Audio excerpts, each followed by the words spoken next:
govern, and I thank you for the time. Chair, thanks. Gentlelady, did the gentlelady wish to submit something for the record, the letter that she referenced earlier? I'm happy to submit the Secretary's letter. Just wanted to make sure I didn't miss something. Yeah, okay. Very well. Chairman Harris, thank you for being here, coming back and making yourself available to the committee. Just wanted to give you an opportunity to address anything that you might have heard in the last few minutes. Well, Mr. Chairman, the only thing I can say is that the failure was on the part of the Democrat Majority Leader in the Senate, who did not put any of the bills that we sent over there to the floor. So to somehow suggest that the Republicans, for instance, for the Secretary of Defense to suggest that the Republicans are at fault for not having a budget next year in place, an appropriations bill in place for the Department of Defense, I find it a little curious if, in fact, if I heard correctly, that he actually suggested that the best thing we can do is pass all 12 bills. I thought he was only concerned with 2 bills at best, the Department of Defense bill and, of course, the energy bill, which funds our nuclear arsenal. But to suggest somehow that it isn't the Senate's fault for not taking up the defense appropriations bill, maybe it's because in Washington we just got used to not passing individual bills out of both houses, that it has to be a minibus or an omnibus. That's not the way the legislative process should work. The defense bill was one of the first bills we sent over. It funded the Defense Department, and the Democrat majority-controlled Senate refused to take it up.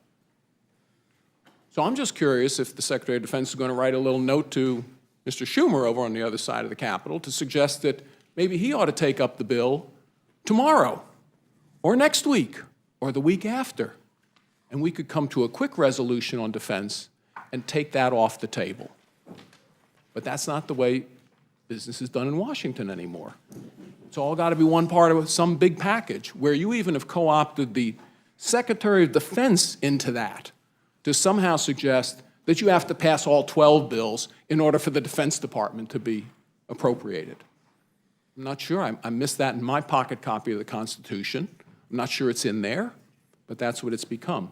So we are forced at this point, because of the intransigency of the Senate, to put forth a continuing resolution. And honestly, there are 21 days till we run out of money, September 30th. Then there are another 30-plus days until the election, when neither house is in session, leaving us, if we did just punt this into end of November or beginning of December, it leaves us with precious little time, as I said in my opening comments, to properly conference the bills with the Senate. Now, if the Senate had taken up the defense appropriations bill, for instance, in a timely fashion, I'm not sure what Mr. Schumer's doing over there, but he has something better to do than fund our Defense Department. We would be conferencing it right now, and it would be coming to the floor. And our Department of Defense, for instance, would be funded. But again, that's not the way it works. That's the way it should work.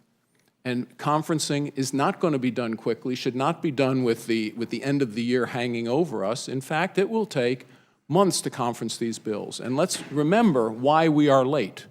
We're late because the President submitted a late budget. We're late because the Senate refuses to take up the bills that we send over there. And now we're expected to do a year's worth of work in the time between the November election and the end of December. It's not enough time to do it properly, Mr. Chairman. So that's why this bill puts it off to an appropriate endpoint when we have the time to do it.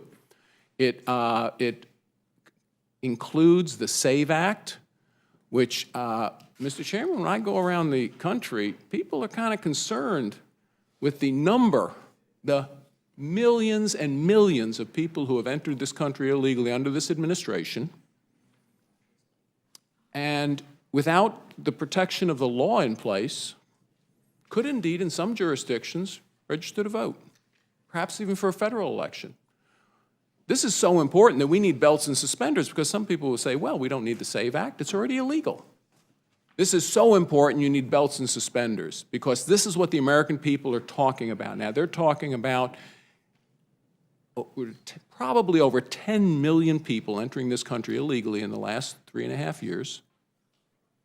Enough to certainly tip an election if the appropriate safeguards are not in place, like the SAVE Act. Again, and I just want to remind everyone here, passed on a bipartisan basis. Because yes, there actually are people on both sides of the aisle who understand the importance of securing America's elections from people who are ineligible to vote in those elections, voting in those elections. So again, this is something Mr. Schumer could have taken up on the Senate. I suspect he didn't because he might be afraid that it actually might pass. That actually there probably are enough senators there to overcome a filibuster and to pass that act, because it's just common sense if you talk to American people. You go, that's common sense. I thought we wouldn't even need a law, but apparently we do need a law, because now cases are coming up where people who are in this country illegally are in fact on voter rolls. And you know, finally, we have, with regards to the veteran question, the president, the administration took until July to figure out that they didn't really have enough money. They didn't ask for enough money in February when they submitted their budget.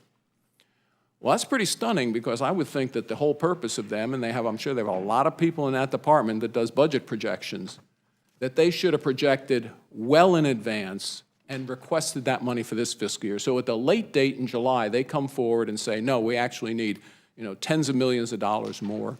I shouldn't say tens of millions, actually over $10 billion more to take care of our nation's veterans. Now, we'll take care of our nation's veterans, and I want to remind everyone that, you know, we are here the whole month. We're here in November, December, January, February, March.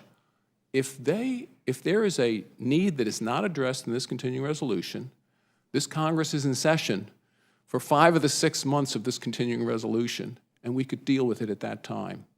Again, a lot of straw men thrown up. I get it. The American people are kind of up to here with the partisanship in Washington. They look at us and say, you can't even agree on not letting illegal people in this country illegally from registering to vote for a federal election. You can't even agree on that in Washington. They're fed up with it. And hopefully it's reflected in the upcoming election. With that, Mr. Chairman, I would yield to any other questions. Mr. Chairman? I appreciate the very thorough coverage that you provided. Yes, Ranking Member DeLauro. Well, just a point I want to make, which has to do with the last comments on the VA and veterans and holding them. I'll wait till the gentleman pours his water. What they are really doing is politicizing veterans' care and benefits. Let's acknowledge the truth. The need for health care has grown since the enactment of the PACT Act. And you heard my colleague make unspecific accusations at the administration and of mismanagement. The fact is the VA has seen a record number of health care appointments on pace for 127 million in 2024, well exceeding the previous year's record. More veterans are enrolling in VA care. Over 412,000 have enrolled over the last 365 days. It's a 27% increase year over year. There's a record number of claims being processed, already exceeding 2 million, on pace to break last year's record by 30%. This is because the PACT Act is working. Enrollment is up because of the VA's good work to find veterans in need of care, cut through the bureaucracy, get them the services and the benefits that they deserve. The truth is the increased demand for funding is a good news story. More veterans than ever are receiving care. And I wish that my colleagues have thought it was a good thing. This is a Republican excuse that is somehow VA mismanagement is beyond the pale. We made a commitment to these veterans when we passed the PACT Act. And the bill has now come due. It's time to follow through on the promise and deal with the $12 billion that is required to address the medical services that are needed for our veterans. Thank you.